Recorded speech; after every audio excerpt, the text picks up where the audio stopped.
मेहनत करे और मलाई खाए कोई और।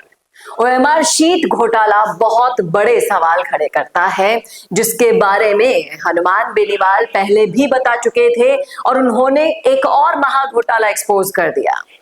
अब इस ओएमआर घोटाले के बारे में बात करने के अलावा हनुमान बेनीवाल क्या दबाव बना पाएंगे, कांग्रेस और बीजेपी की मिलीभगत सामने लाने के बाद भी क्या आप इन पर भरोसा कर पाएंगे? करेंगे इस मुद्दे पर चर्चा इस वीडियो में, इसलिए बना रहेगा आखिर तक हमारे साथ। नमस्कार, मैं हूं चेतना शर्मा, आप देखना शुरू कर चुके हैं संवाद भारत का। भारत के लिए बातचीत करने के लिए मेरे साथ मौजूद है हमारे editor in chief Varun Bhansali ji. तो वरुण सर, जिस तरीके से ओएमआर शीट घोटाला एसओजी ने बताया वो 2018 वाला था, और हनुमान बेनीवाल जिस वीडियो में बात कर रहे हैं, जो वीडियो वायरल हो रहा है, वो भजन लाल जी के लिए है। क्या लगता है आपको, दोनों सरकारों की मिलीभगत एक ही जैसी है? देखिए, कुछ दिनों पहले एक वीडियो मैं देख रहा था एक नेशनल न्यूज चैनल का, जहां पर एक बड़े कैबिनेट मंत्री राजस्थान के ये दावा कर रहे थे कि एक भी पेपर लीक नहीं हुआ। आप और राज्यवर्धन राठौड़ की बात कर रहे हैं। और हनुमान बेनीवाल ने साबित कर दिया कि हाँ, लीक नहीं हुआ, लेकिन उससे भी आसान भ्रष्टाचार का तरीका अब आ गया है, जिसमें पेपर को, लीक हुए पेपर को तो कम से कम याद करना पड़ता था, इतने सवाल तो कम से कम याद करने पड़ते थे, उनके आंसर तो कम से कम तैयार करने पड़ते थे। अब कह दिया उतनी भी जरूरत नहीं है, आप सिर्फ बैठिए, 10 मार्क्स को 90 बना देंगे। और ये जबरदस्त काम हो रहा है, महाघोटाला हो रहा है। और इस महाघोटाले का मई 2025 में ही हनुमान बेनीवाल ने अंदेशा दे दिया था। उन्होंने कहा कि जैसे जिस तरीके से जो वोट देने वाली पेटी होती है, जिसको हम जो डिजिटल भाषा में जो आजकल वोट दिए जा रहे हैं, उसमें घोटाला नहीं है, वोट की ही चोरी हो रही है, ठीक वैसे ही अब पेपर लीक नहीं है, अब सीधा ओएमआर हो रहा है। ये उन्होंने मई 2025 में ही बता दिया था। अब उनका ये बताने के बाद एसओजी एक खुलासा करती है 2018 वाला, यानी कि ये चीज हो तो रही थी।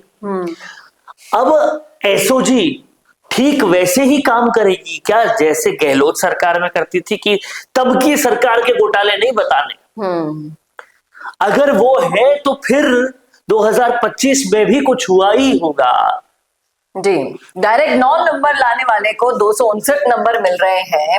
ये जो संदीप माथुर है, ये जो पूरे लोग आपको दिखाई दे रहे हैं इन फोटोज में, ये पूरे उन अभ्यर्थियों के गुनहगार हैं जो दिन रात आप सोचिए। और ये 2018 से यथावत अभी भी है, 2018 से ये लोग अभी भी हैं। तो क्या भरोसा कि 2025 में नहीं हुआ होगा। ये जो तस्वीर आप देख रहे हैं हनुमान बेनीवाल की, ये उसी प्रेस कॉन्फ्रेंस की है जो मई 2025 में उन्होंने ओएमआर शीट हाथों में लेकर की थी और साफ कहा था ये घोटाला हो रहा है। क्या कहा था उन्होंने, आप इस बाइट में सुनिए। ये भजन लाल सरकार पे मेरा बड़ा आरोप है कि इस तरह राजस्थान के नौजवानों के साथ छलावा किया जा रहा है, जिसका सबसे बड़ा उदाहरण आज का ये एग्जाम है जेटीए का, जिसके अंदर इन्होंने ये फर्जीवाड़ा किया। न विक्षक का साइन है, न बच्चे का साइन है, न बच्चे का अंगूठा है। अगर सही किया है उसका गलत वाले के डाल देंगे और गलत वाला सही के डाल देंगे, उसको क्या पता लगेगा अंदर क्या हुआ। उसके पास कोई सबूत नहीं छोड़ा, इस बच्चे के पास अब कोई सबूत नहीं है कि इसकी कॉपी के साथ अंदर क्या होगा। वो इस पे सिग्नेचर विक्षक क्या होने चाहिए प्रत्येक कॉपी में जो होता है। और कुछ कहो तो चेयरमैन कहता है तुम्हारे खिलाफ मुकदमा दर्ज कराऊंगा। ये सारा मिला जुली का खेल राजस्थान के अंदर चल रहा है। इसका भांडाफोड़ हमने 2 आज आरपीएससी का और जिस तरह इसका कर्मचारी राजस्थान कर्मचारी चयन बोर्ड का किया। तो देखा आपने, साफ साफ हनुमान बेनीवाल कह रहे हैं। मैं मुख्यमंत्री भजनलाल शर्मा जी से पूछना चाहता हूं कि अब इसका समाधान क्या है आपके पास? सबसे बड़ी जो बात है वो है मिली भगत की। कांग्रेस में भी यही हो रहा था, बीजेपी ने इसको और आसान बना दिया और अपने साफ दामन में अभी तक जो कह रहे थे कि हमारी सरकार में कोई पेपर लीक नहीं हुआ, उसमें भी एक दामन तो दाग तो लगा ही गया। कहीं ना कहीं अगर ये घोटाला 2025 में भी हुआ है तो वाकई ये बहुत बड़ी चीज है, क्योंकि 2025 में इस तरह का घोटाला होना ये दिखाता है कि कहीं ना कहीं बहुत इंटरनल तक सिस्टम में कहीं घपले हो रहे हैं। और इस तरह के लोग अगर बैठे हुए हैं, इस तरह के मगरमच्छ अगर बैठे हुए हैं, तो इन मगरमच्छों का सरगना कौन है, इसे पहचानना अब जरूरी है। लेकिन सबसे बड़ी और सबसे भयावह बात आप सोचिएगा कि कांग्रेस के समय में जो पेपर लीक हुए, तब से एक बात होती जा रही है कि आप मछलियों को पकड़ रहे हो, लेकिन मगरमच्छ कहाँ है। ठीक है, अब सबसे बड़ी बात आप समझिएगा कि वो मगरमच्छ तो आए नहीं, लेकिन दूसरी मछलियां और आ गई। यानी कि मछलियां पर मछलियां आती जा रही है। अब पिछले मगरमच्छ और नए मगरमच्छ सबका इंतजार बाकी है। ऐसे में जो अभ्यर्थी है, वो अभ्यर्थी क्या करेगा। और ये आज की बात नहीं है, आप सोचिए, अगर एक्ट करना है सरकार को, क्यों कहा हनुमान बेनीवाल ने कि 2025 में भी ये महाघोटाला हुआ है, इस बात को आप समझिएगा। क्योंकि तब भी अभ्यर्थी आए, उन्होंने दिखाया कि हमारे साथ कैसे घोटाला हुआ, साफ तौर पे कैमरे में दिखाया, वो भी हम आपको सुनाना चाहते हैं। देखिए अभ्यर्थी यहाँ पर क्या कह रहे हैं। ये यहाँ आता है ना, सुनो, या तो ऊपर आता है या नीचे आएगा। तो आप बताओ ना, खाली है तो इसका प्रूफ क्या है? इसका ये कोई प्रूफ, रोल नंबर तो कोई भी भर देगा ना, आप भी भर दोगे। रोल नंबर भरने में क्या दिक्कत है, किसी को कोई भी भर देगा।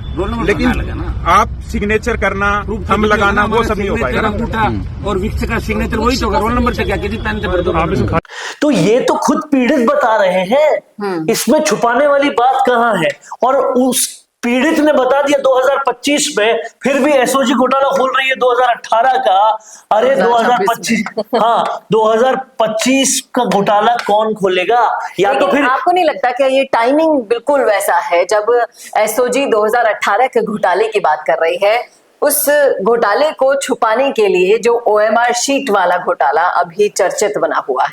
आप इस बात को समझिएगा, 2025 में भी ओएमआर शीट वाले ही घोटाले की बात कर रहे हैं और एसओजी 2018 का पकड़ रही है।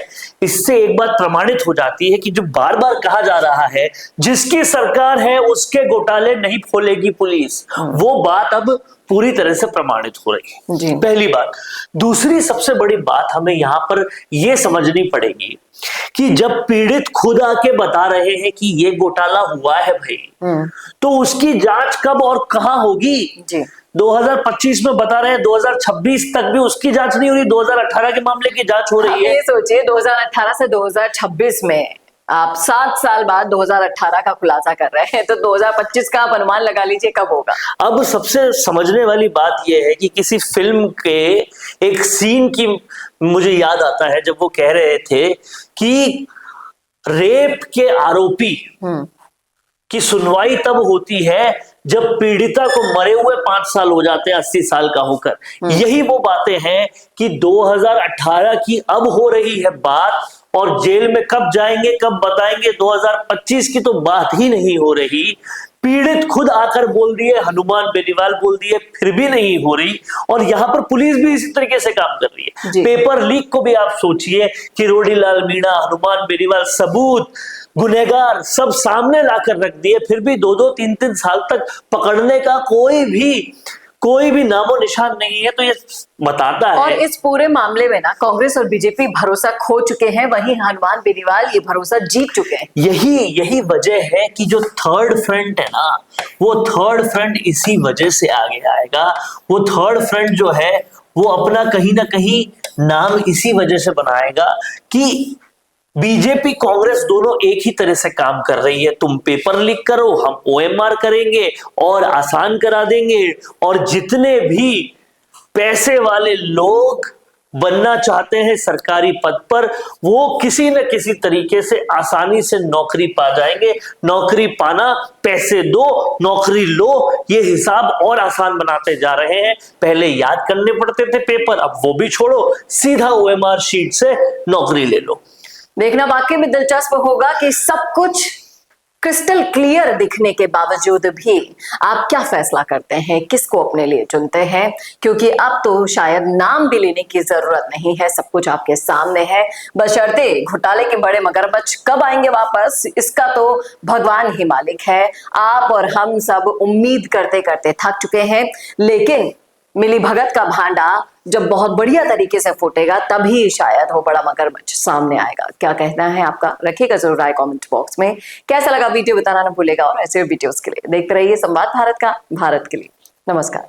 भारत का सबसे तेजी से बढ़ता हुआ डिजिटल न्यूज चैनल जिसका परिवार 4,17,000 लोगों से भी ज्यादा बढ़ रहा है, वो संवाद न्यूज चाहता है हर जिले और हर राज्य में मीडिया पार्टनर्स। तो अगर आप बनना चाहते हैं संवाद न्यूज के पार्टनर्स तो कांटेक्ट करें नीचे दिए गए नंबर्स पर। इसके अलावा अगर आप वीडियो एडिटर बनना चाहते हैं या फिर न्यूज इंडस्ट्री में बतौर इंटर्न सब सीखना चाहते हैं तो संवाद न्यूज के जयपुर हेड ऑफिस में काम करने के लिए संपर्क करें स्क्रीन पर दिए गए नंबर पर।